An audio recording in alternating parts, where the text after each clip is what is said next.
For years, Margie Odom struggled keeping weight off that she so desperately wanted to and couldn't find a diet that helped her succeed. She tried it all. So when nothing worked, she knew she had to dig deeper if she wanted a lasting change in her life. It was then that she realized to keep the physical weight off, she needed to come to grips with the weight that she carried within. As a therapist, coach, author, and speaker, Margie helps others stop their emotional eating cycle by using her proven strategies that helped her find a solution to end her cycle of yo-yo dieting for good. Thanks to her book, The Weight Within, Healing Emotional Eating from the Inside Out, and her coaching programs, that she has been able to help clients free themselves from the weights within and start living their best lives. Margie earned her undergraduate degree in psychology from Emory University, completed her master's degree in counseling at the University of Georgia, and completed her coursework in marriage and family therapy at Western Kentucky University. Known for her honesty, humor, and passion for learning, Margie's emotional eating clients benefit from her personal success and deep desire to share her creative programs with others. Her mission is to help as many people as possible break free from emotional eating and live the life they were meant to live. You can learn more by visiting her website, www.weightwithin.com. And I'm so excited to welcome Margie to Integrative Conversations today. So glad to be here. Welcome. So excited. I think that I'm really glad you're here. I think this topic is pertinent, as that about half my clients are discussing the trials and tribulations of yo-yo dieting, weight within, or the emotional eating, and it's really struggling lifetime. Yeah, it's a huge problem right now with lots of people. I'm Mhm. happy to be here. All right. Well, let's start off with learning a little bit more about you and your journey. So on your website, you describe your personal struggle with emotional eating and yo-yo dieting, and that your breakthrough came when you realized that healing had nothing to do with finding the right diet, and instead had everything to do with a journey of self-understanding and self-love. Mm-hmm. Can you talk more about that? That's lovely. Yeah, I mean, I stumbled upon solutions through my own personal, messes, really. I was a professional dieter. I had done every diet out there, lost so many pounds, but always kept gaining them back. And I really couldn't understand why, because I think I have great willpower and lots of stamina, love to exercise. And it was just a really exhausting, depressing cycle that I was stuck in when everything else in my life seemed like it was going pretty well. And what happened was, actually, I lost my mother. It's been a few years ago now that I lost my mother. And, when you go through grief like that, even as a therapist, sometimes you forget, oh, okay, I'm going to need to reach out for some help. So once I started to look into first doing some therapy work, and then kind of feeling like there's some other themes in my life I want to hit, and really getting into doing some energy work, and then training myself in energy work. And I just found this great tie-in between what therapy can do and what other integrative methods can do, especially when they're brought together. So once I started to heal a lot of the themes in my life that had been holding me back, I started to recognize, like, this emotional eating is just an acting out process of everything that I've been holding inside. And once you let it go, not just through your mouth by talking, but in a whole top to bottom kind of way, you don't really need that coping skill anymore. So that's what I love to see my clients achieving. Yeah, that sounds like quite a journey. And it started with what I'm hearing, it started with food and dieting and what you were putting in your mouth. But it sounds like through the path of your journey, it became more of what was actually already inside your body. Yeah, Can you explain more about what you were holding inside, or what typically you see your clients holding on to in that way? absolutely.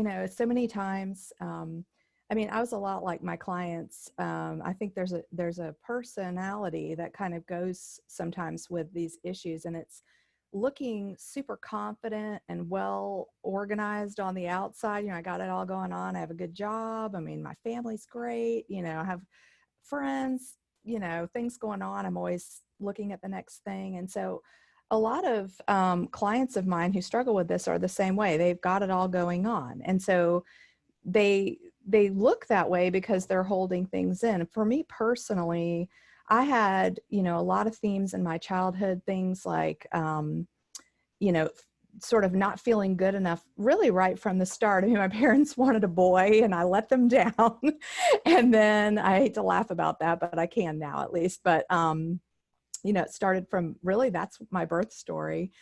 Which boy name are we going to name her? And there I was, a girl. And, you know, it kind of went from there, like being pigeonholed. We had a large family, lots of kids, being pigeonholed into a stereotype of being a very sensitive child, and that being seen in a negative way, which I was a very sensitive child, but it was part of my life's purpose to be that way.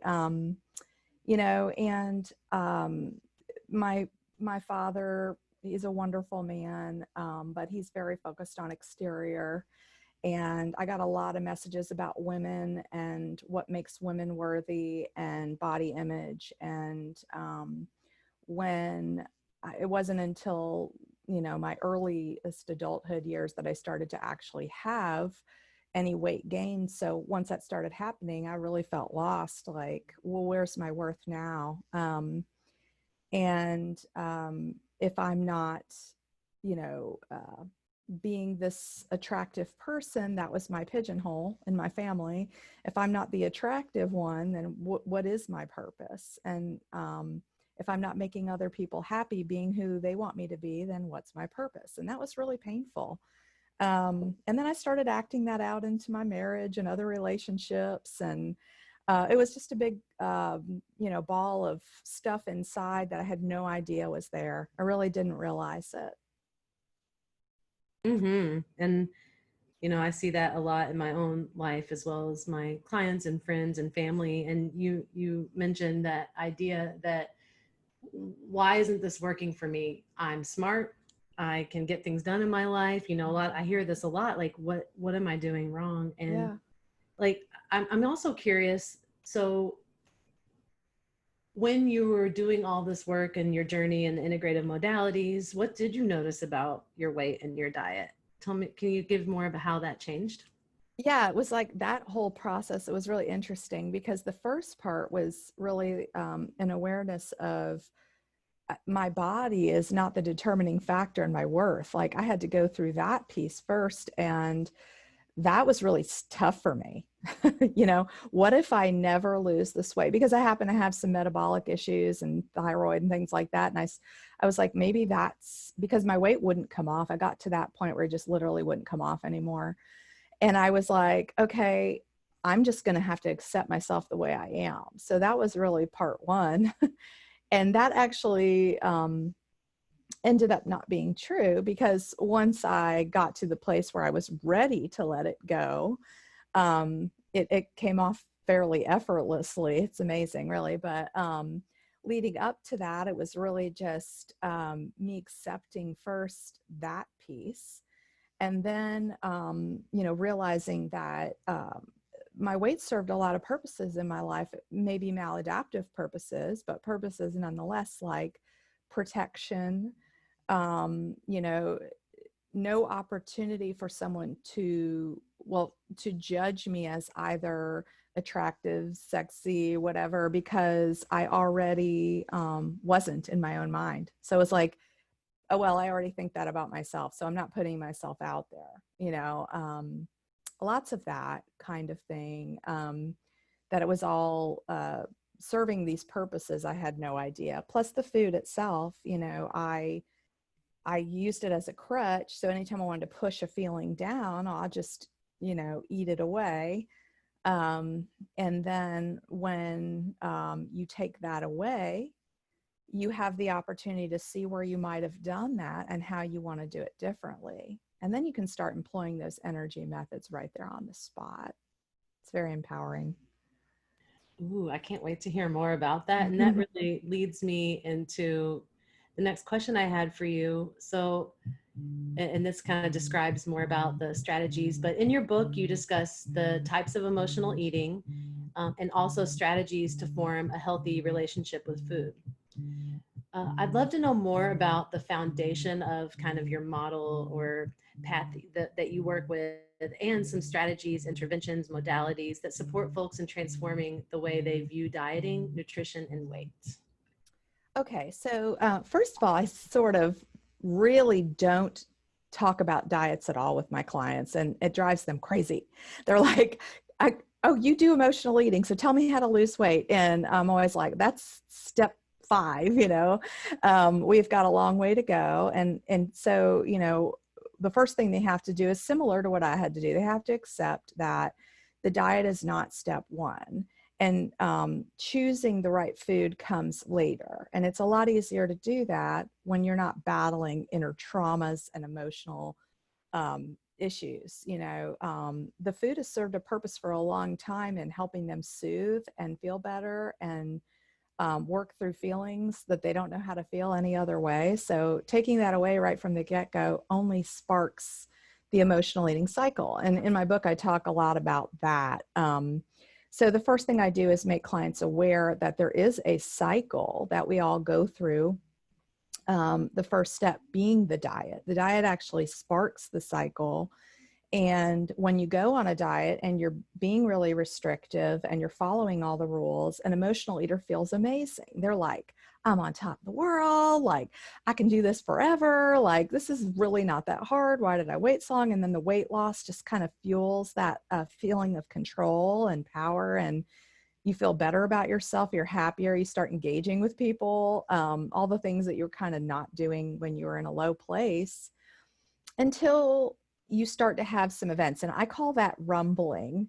And the reason I call it rumbling is from my days as a school counselor, because that's a term that's used in education to start recognizing, especially with like autistic children, like a precursor to misbehavior. Okay. And so I call it the rumbling stage because it's like, what are the precursors to the binge? These big events that come up, or fight with your significant other, or, your kids are depressed about something and you don't know how to help them. I mean, anything that makes you feel overwhelmed, powerless, hopeless, those big, really deep-seated negative beliefs of self and emotional positions that we get into are part of that rumbling stage, and all of that leads into the binge. And once you're in the binge, that's where you just sort of, kind of go into this trance-like state where you're like, I'm just eating and having a good time. I'm going to go meet my friends for Mexican. Life is good and everything's fine. And you just ignore the scale for a while. And, what's going on is you're gaining weight, but you're just turning a blind eye to it because you just want to feel better and free. Free is a big word. I want that freedom. I want to feel good. And then all of a sudden, that starts to catch up with you. Maybe you happen to see the scale in the bathroom and just, I'm going to step up on here or something. And you realize the damage is done again. And boy, does that really kick you. It's a horrible feeling, and it really takes you to a low, low place where you get into some self-hatred, self-disgust, really negative self-talk. And you'll stay there until you find the next diet solution you want to try. And there it goes again. So that is the first piece with my clients, is getting them to understand that cycle and where they are in it at all times so that they can recognize it, because knowing it is different than changing it. So they have to get aware, and we have to have that common language. And then we get into really looking at the development of who they are. I do assessments for personality, human development. We look at what drives their survival, what drives their performing adaptation. Like that really translates into the quiz that I have on my website, which is all about what type of emotional eater you are. That comes from personality development. And why we perform and do the things that we do that may or may not make any sense whatsoever, but at some point they did. You know, so why would you grab a brownie instead of an apple when you know a brownie is going to do bad things to your body and an apple's not? Well, it's because at some point that made sense and you learned to cope that way. And that happened a lot earlier than last week. So we get into that type of history, and then we start working on what comes up with that. You know, once you have that history, it's like, where did these negative beliefs of self, these repressions, these states of powerlessness come from? Where did that fall in your development? And understanding that, you know, when you treat anyone who treats trauma understands looking back at that history of negative belief and how critically important that is to help people shift out of fight or flight type reactions into thinking and coping in an adaptive way. Yeah. And so we go through all of that. And then once they're ready for that, we get into energy work, which for me, I call havening energy work, even though it's not called that. And to me, it's energy work because that's what I experience with my clients. You're in their space and you're working with them in their field and you're helping them clear really painful things. And once they clear some of those painful things, they can start to look at how they want to be more resilient today and what they want to do. We also do tapping work. I'm a big fan of EFT tapping. Lots of visualizations and guided meditations. We do, sometimes I do EMDR if it's appropriate. And then I have some other techniques like Reiki that I will do with clients. And sometimes, depending on a client, I will go into spiritual realms with them if that's their comfort zone. And we'll do some work in some spiritual things too. Not that I claim to be an expert in that area, but sometimes I've seen some miraculous things happen when we go there too. So what I'm hearing is there's kind of an initial stage. And in that stage, you're getting a lot of data, you're understanding what's going on with the person, and they're empowered to understanding what's going on with them. So their beliefs about themselves and about food, and then get diving a little deeper with the quizzes and all of that. And then I hear that there's a healing phase. And that's helping, once it's been identified and worked with, there's some type of healing that sounds like it needs to occur. Right. And then after, well, I don't want to say, because I know that it's not a linear process. Like I know, like with therapy and anything else, it's more like a spiral or something like that. But if we're going to kind of put it like that, so you have the healing, and then do they get to talk about food? Yeah. Yeah. Then we really look at, you know, because we're all different. There's no one size fits all. So, you know, sometimes people will say that to me, like, so do you not diet now? I mean, like, what, you know, and I'm like, no, I mean, you know, I have to keep myself in a range and I have to think about what I'm eating. It's not like I just go through my day freely eating brownies and cupcakes and then somehow I've achieved where I want to be. It's a conscious thing. It just doesn't feel as heavy, you know. It's so heavy when you're in this cycle. By the time you've started the diet, you have kicked yourself around so much. The starting of the diet just feels so hard, and that's not how you feel when you step outside the cycle. So, you know, sometimes I work with people just who want to learn how to kind of do like an eat this, not that kind of type of food plan, or sometimes I refer people to, you know, health coaches and people like that who are more focused on holding someone's hand through a specific nutritional plan. That's not really what I do. Yeah, that makes sense. And as we're talking about some of the themes that might arise, you mentioned trauma, and we're going to get to that a little bit later, but I'm just curious of what themes you see arising in your clients. Are there themes? And if somebody's listening right now, either a clinician or someone in the public, what would be a good place to start with that once you've identified a theme? So, knowing things, this is, I tell clients this all the time. It's like, when you know something, you're talking about the neck up. It's like, okay, I know I'm an emotional eater. I know that, like, I need to lose weight. I know that, I'm struggling in these areas of my life, but feeling it is completely different. And getting some congruity between the head and the body is really hard for emotional eaters. They really don't, they're not in touch with their body at all, because they don't like it.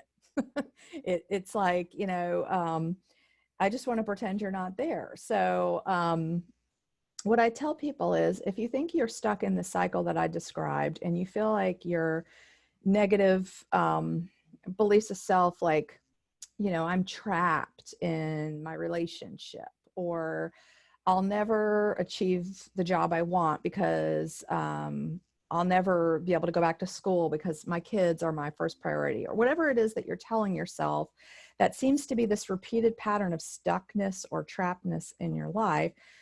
When that's hitting for you, it's hard to see in yourself, and especially to feel in yourself.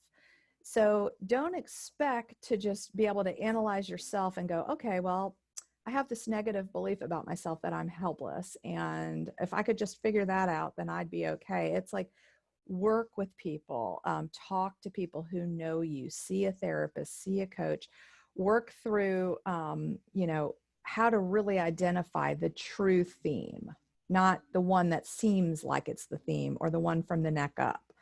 And once you have that, you can start doing some of what I talked about, healing that so it's not triggerable anymore. Emotional eating is a trigger reaction. Like, I can't take it. Next thing I know, I've eaten the entire bag of chips, or I'm mind numbed, or I did this, or I did that. If you recognize a theme, then you have to get it out of your life, so it doesn't continue to be your story anymore. That's hard to do. It requires some assistance.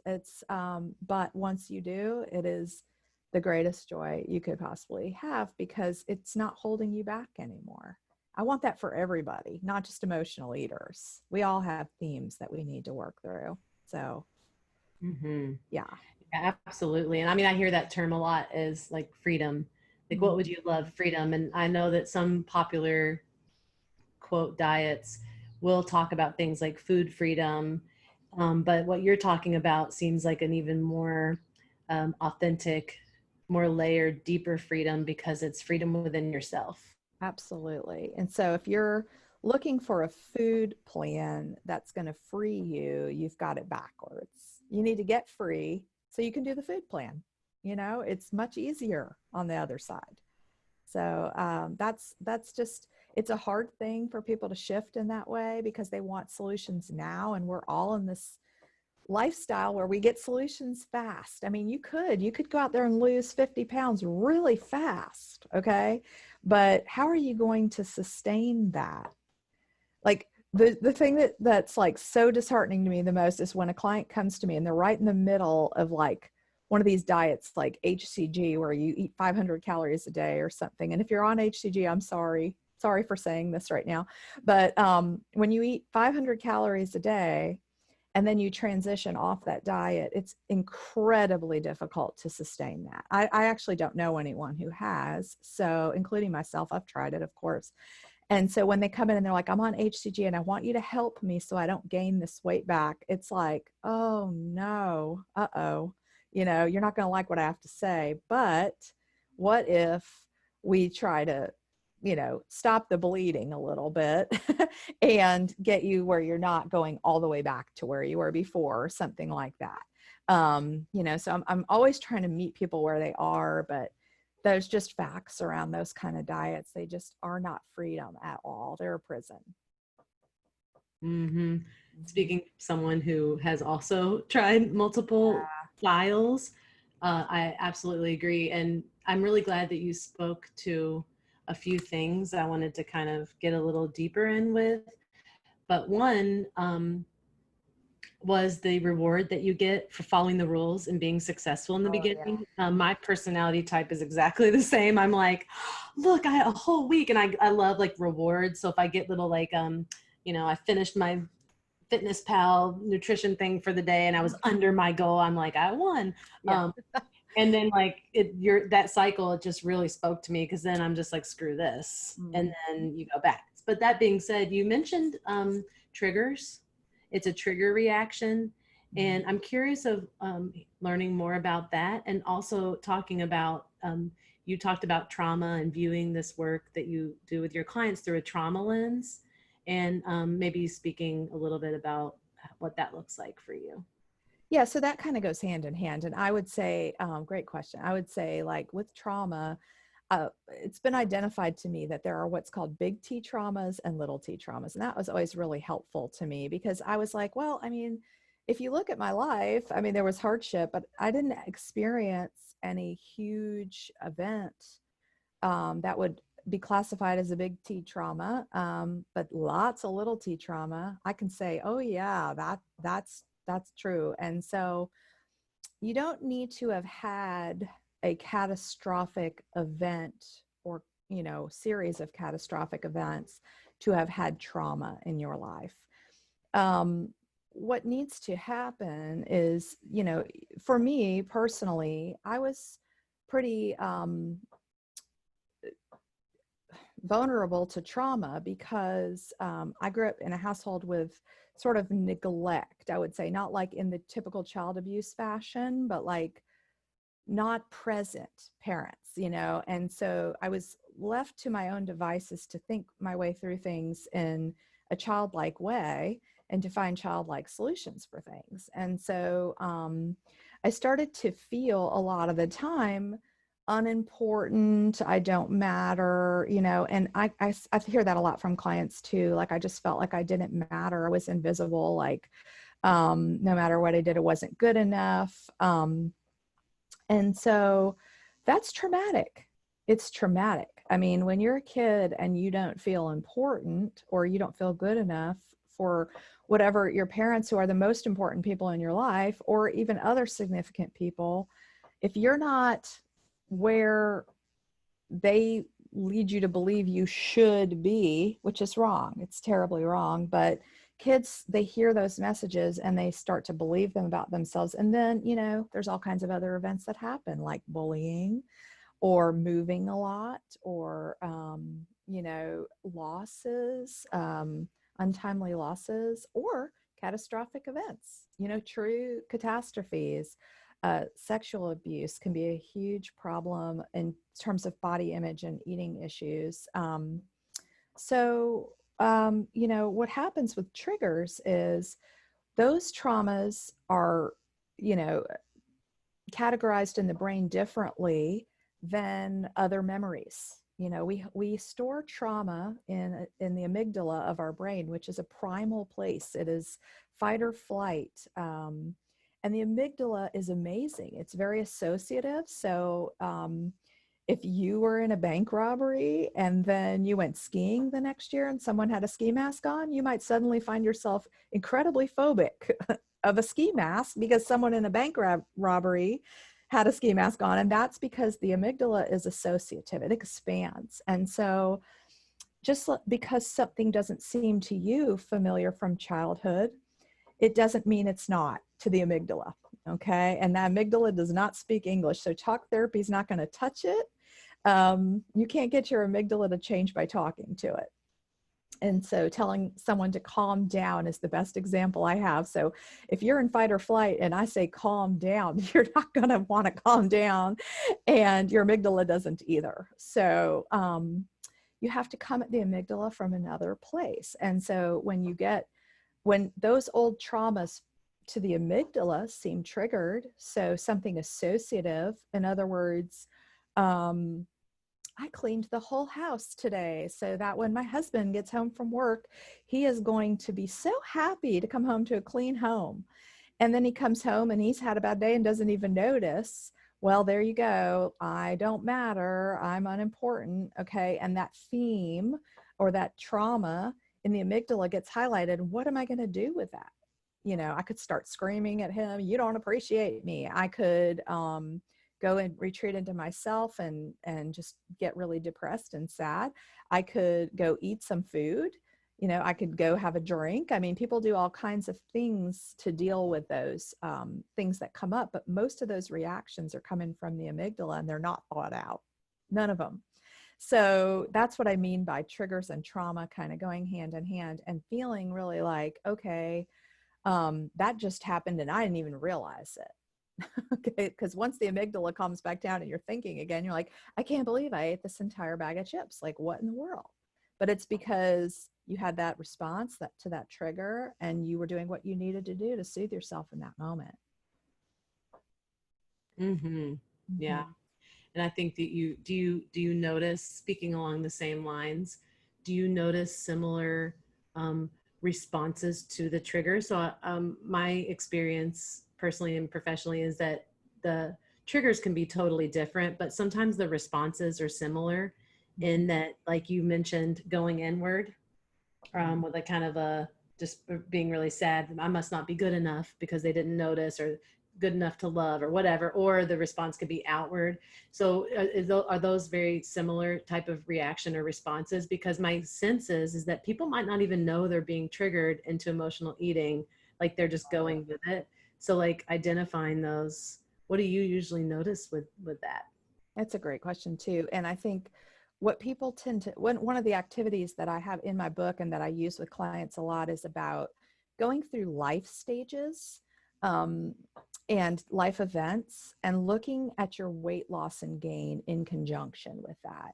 And those two journeys. And when you line them up side by side, you start to see how you managed with food in different life circumstances. So, you know, like one of my clients moved constantly throughout her childhood. And so, you know, weight loss and weight gain started with that. And also some social issues and some issues with her parents and all of that.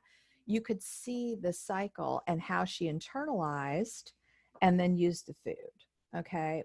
People who externalize, you know, actually are less likely to be an emotional eater because they're not repressing or stuffing something down, but that doesn't mean that they don't. So for example, like, I have a client who's very, like, she came to me initially because she has a temper and she doesn't like the way that she yells. It's reminiscent of her father. She doesn't like the way that she yells at her husband. And what happens after she yells at her husband is she goes internal and beats herself up. She doesn't go back to him and apologize because that feels really vulnerable to her. So she just starts beating herself up, and then she'll have an emotional eating episode. Okay. And so you'd think, oh, that's an externalizer, but it's not. She just doesn't know what to do. We don't know what to do. It feels overwhelming. And it's based on your personality type and how you've developed. There's lots of different reasons why you get to that spot. Absolutely. And speaking of overwhelming and trauma, I think that many, I don't know, I don't know if it's safe to say every single person in the world, but I'm going to say a lot of people globally might be experiencing some forms of big T and little t trauma with like almost like a collective trauma due to the stressors that are going on right now, Yeah. the political climate in the United States, at least, the global pandemic, the Black Lives Matter civil rights movement that's ongoing. And I'm just curious if you've noticed an increase in emotional eating or calls from clients, Yes. because like I know personally I've gained maybe 10, who knows how much weight, especially during the first 2 months of quarantine. Mm-hmm. Um, and I'm just curious of what your thoughts are on that or what you're seeing right now, because I think that what we're experiencing is unprecedented, and it seems like collective trauma to me. Yes, there's two things I want to say about that. The first one is what you said there about the first 2 months, because if you go back and think about the cycle, that was the rumbling. We were like, oh, for 2-3 weeks, we're going to be at home. Okay, 2 or 3 weeks. Yeah. I mean, I'm just going to hang out with my people. I'm going to eat a lot of food. I'm going to get takeout, you know, whatever we did to cope. And we went and stocked up at Costco and got a bunch of stuff and ate a lot of food. Okay. Because we had nothing to do. We were just at home. And so that was the rumbling. Okay. Now, a lot of us. Hey, you froze on me. Mhm. And so I want to start back to answering the question. Okay. Hold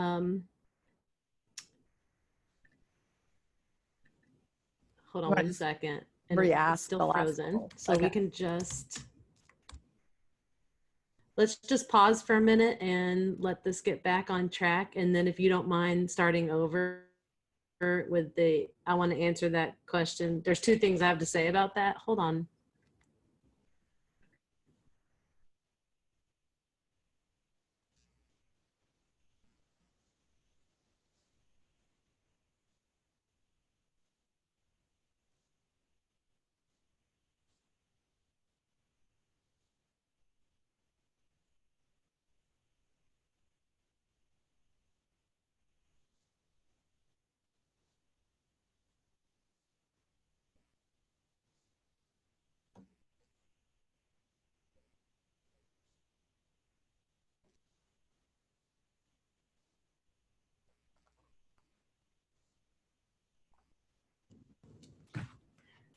Sorry about that. I don't know what just happened. I think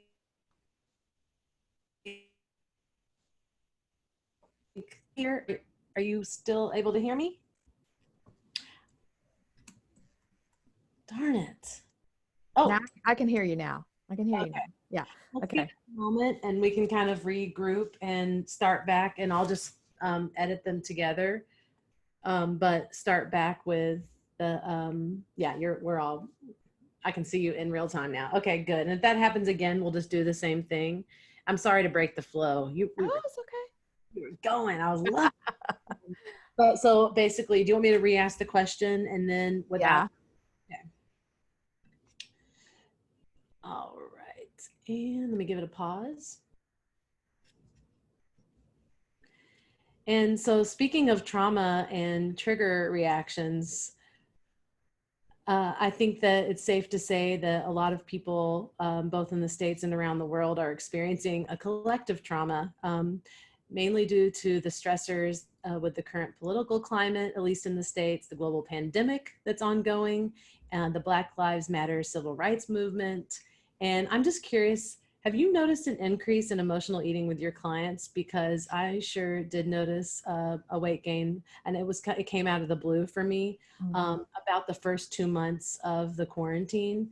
It Mm-hmm. was very surprising. I wasn't expecting it. And I'm curious of what was really going on there.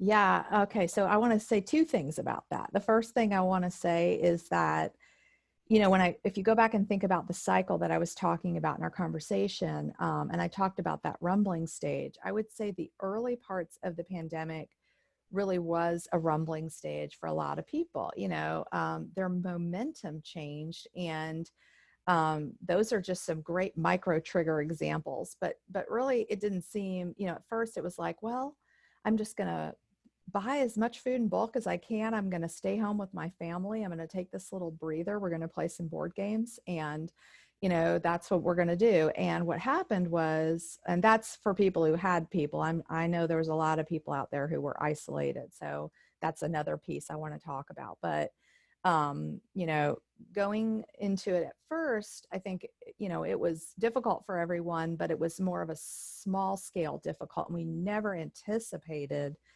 the length of time. So the rumbling, you know, if you're an emotional eater and you have this cycle in your life and you're relating to it, you can see how it started there. And for people who don't have an emotional eating cycle, they might have recovered from that. They might have gone like, oh, I'm starting to pack on some weight. I need to bounce back here. I need to take some walks. I need to do some things differently. And they kind of bounce back out. Okay. But for the emotional eater, the rumbling was enough to kind of spark a binge. And now they're really in a stuck place. And I'm seeing a lot of that. And people that call like, man, I am out of control. This is not going well for me. But the other thing I want to talk about is all the themes we were talking about earlier with trauma and negative beliefs, and how many of those are being brought to the surface with everything that you just described. I mean, an ongoing pandemic with no end in sight, social isolation, powerlessness, feeling of lack of trust in people in authority, no control. There's so many things happening. And I think, a lot of people just are grieving, and really grieving what they had before the pandemic. And it takes time for all of that to evolve. There's just a really many themes going on that could lead to somebody. And I want to just say, it's not just emotional eating, your personal acting out behavior. We have other vices that are very similar and addictive, like gambling or drinking, or, smoking too much pot, or, escape hatches from reality. People, I work with couples too, people who started affairs. Like, would you ever think that this would be the time where affairs would spark? But that's what's happened. And so just a lot of negative behaviors that are acting out behaviors because people feel powerless. They feel hopeless and out of control. And that is what tends to cause people to do the things that they do that are counterproductive in their life, and really lead to the, again, that backslide of self-disgust and self-hatred after you come out of your trance state. So yeah, great question. Yeah, it sounds like, nothing new necessarily, but a trigger response. And for some people, it could be like, because the stress and the anxiety and the uncertainty is just at a higher stakes level, maybe that trigger response or the reaction with the cycle, that your emotional eating cycle you just talked about, could even be more intense. Mm-hmm. And for some, like myself, it was actually, I didn't expect it or notice or even realize or notice that it was happening. Yeah. Sometimes I'm a little bit more on top, or like I notice, oh, you're doing this right now. But with that one, I didn't even notice it. So I think you're right. It's just, it seems like a similar cycle of you're acting out behaviors, but like on crack or on steroids, like. Yeah. And the overwhelm that goes with, especially when the school year was happening, and we're cranking back into that again now. So here locally, of course, like kids in public school will be doing online learning again. And it's like, that's so hard for working parents, stay-home parents, all parents, because they're trying to balance what life was like before that and now what it's going to be like. And it's really a big change for a lot of people and teachers who have kids of their own. There's just so much to that fear of getting sick all the time. So if you're in your amygdala in that fight or flight constantly, you're looking for that self-soothing. And if you tend to turn to food, you're going to do it a lot more often. Excellent points on that. And before we kind of wind it down and do our guided practice, I'm just curious of what it would look like to work with you. And also, could some people or even clinicians who want to learn more about this to help their clients, would just reading the book be sufficient? Is there any other resources that you recommend besides your book? And then, yeah, what would working with you look like if I was to refer a client to you, because I already have like 10 in mind. I can already think of it. Great. About that. Yeah, that's awesome. Okay. So, well, with my emotional eating, that is strictly coaching. I have shifted that out of my therapy practice.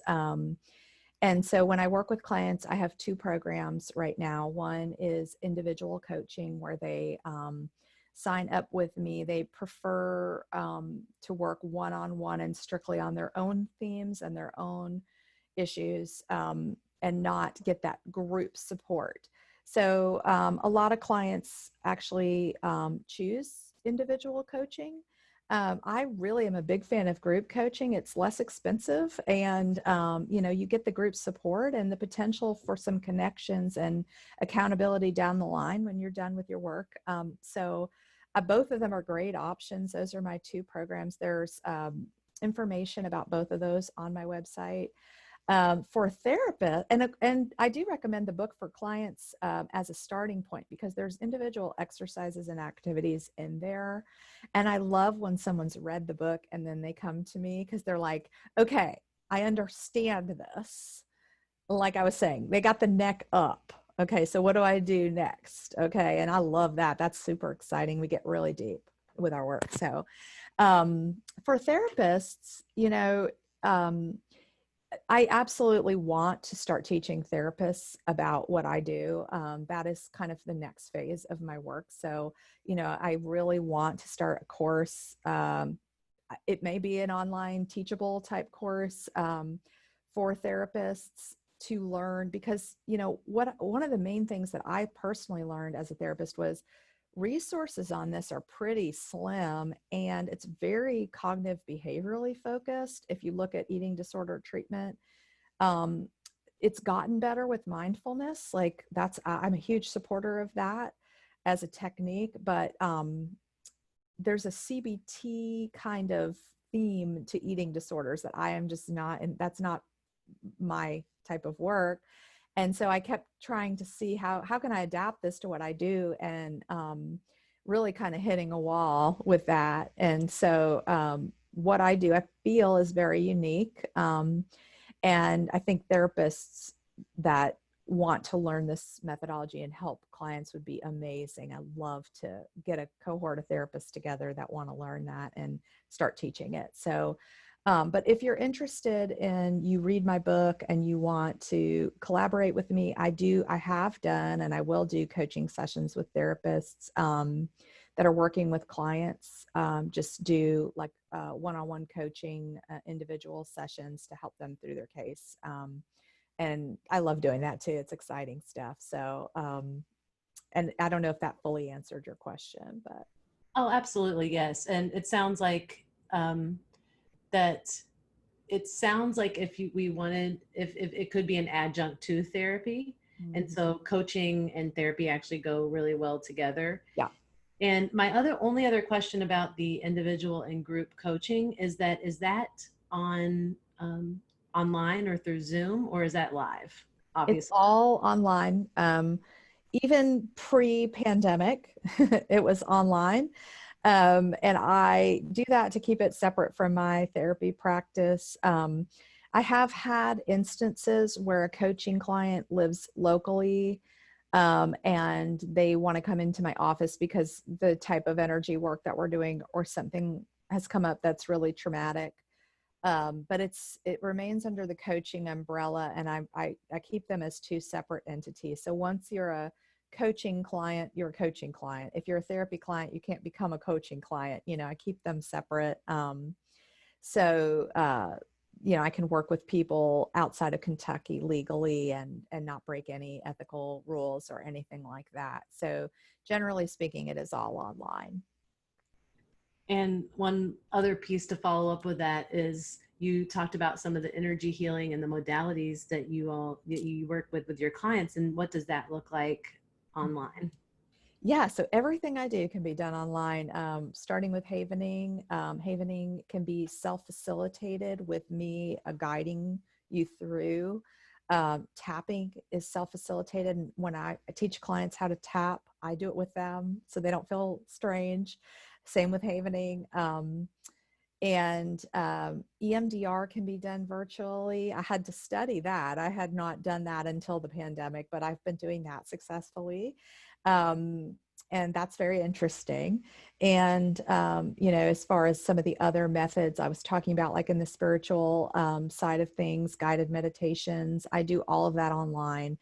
I personally, up until about a year ago, was a lot less comfortable with online format, but have become really comfortable with it. And I see it as an equivalent to in office for almost everything. Not every single thing, but almost. I've been very pleased with that because you can reach so many more people. Yeah, agreed. And I think a lot of people are becoming more comfortable with that. Well, thank you for sharing that. That gives me a more clear sense of what would be happening. And I really like the option of individual and group, because they're both very valuable for different reasons. And before we get to our strategy or technique, I just want to offer a moment to maybe just reflect on our conversation, and if there's anything else that feels like it needs to be said or that's alive for you right now, or maybe just a little nugget that bears repeating. So if you want to just take a moment and kind of get a sense of if there's anything left to be said. I'm sure there's a lot left to be said, but to share for today's conversation. Yeah, there's so many things I would like to say, but I want to just say this. If you're feeling hopeless or your clients are feeling hopeless, if you're trying to figure this thing out, don't be in a hurry. This is not a, sprint situation. This took years of development, and it takes time, not years, but it takes time to really get to the bottom of this and work through it. And just be patient with yourself, love yourself, and give yourself the space that you deserve to get to the end of this journey, because it's really, it requires that. And if you're looking for a quick fix, you're not going to find it. You're not going to find it in a diet, that's for sure. And so I just hope everyone will just heed that advice, and this whole viewpoint in our society about looking for the next quick fix to get thin will shift, because once people get off that train, they can find a whole new path. Thank you so much. That's beautiful and uh, poignant for the experience of dieting, weight, emotional eating, and more specifically self-esteem and self-worth. Because as you previously mentioned, that it really the hope is that they're not mutually exclusive. No. They're two separate things. Right, exactly. I So love it. mhm. I love it. So yeah, so here at the Academy, you kind of mentioned taking it just from the brain and the hearing and talking about it, and putting it into the body. So at the Academy, we really love to have experiential embodied practices. So after we've learned something, then we like feel it or practice it or do it. And that's also great for personal and professional kind of development. But that being said, if you could share one strategy or technique for mental health professionals to use in their sessions with people struggling with their relationship to food, what would it be? Well, would you like me to walk you through it? Yes. Yes. Okay. So, and I want to say, if you're doing this, you probably want to have a piece of paper handy for afterwards. But this is, I call this, this is your butterfly vision, basically. And what I ask clients to do, and so what I'll ask you to do, is just to close your eyes and just imagine yourself living your best life. And maybe that's a year from now, maybe that's 2 to 5 years from now, maybe it's 6 months from now, but you're living your best life and you've achieved what you knew you always wanted, whether that has to do with your body image, your lifestyle, your relationships. I want you to watch yourself like you're on a movie screen. You're sitting back in your comfy chair, watching a movie. You're the star. How are you moving? What's different? What are you wearing? Who do you interact with? If you do a 360 of your body, can you see how you're carrying yourself? What does your hair look like from the back? What does your facial expression look like? Now I want you to just come out of your chair and just step into that body on the screen, and just be in that body and take a deep breath.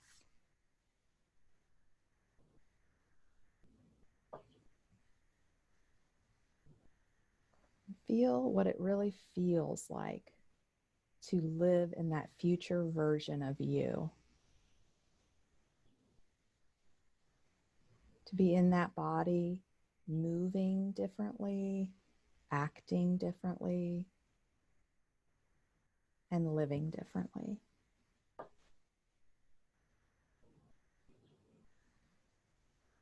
How are you carrying yourself, and what does it feel like to do that?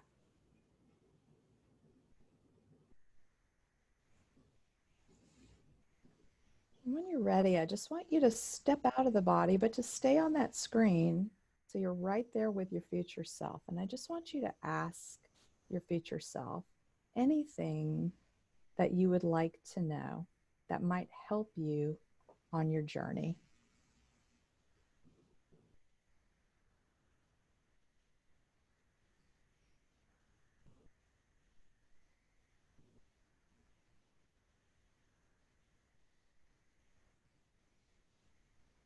Just to really acknowledge with gratitude the time you've spent with this future version of you.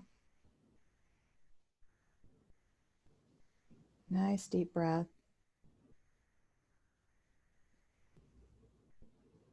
And when you're ready, just slowly coming back and opening your eyes and jotting down anything you want to remember.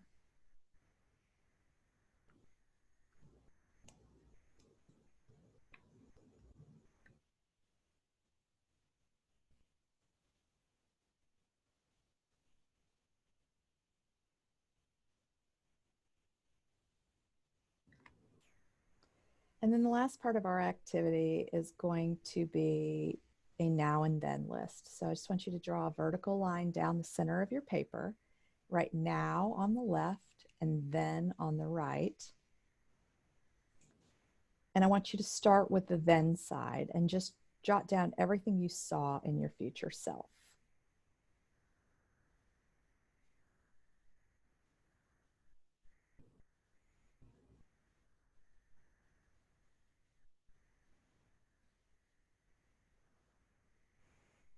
And now go back to the now side and just take another deep breath and just notice who you are today and who you are becoming. Go ahead and fill in that now side. Where are you struggling? What's keeping you from being that future self right now?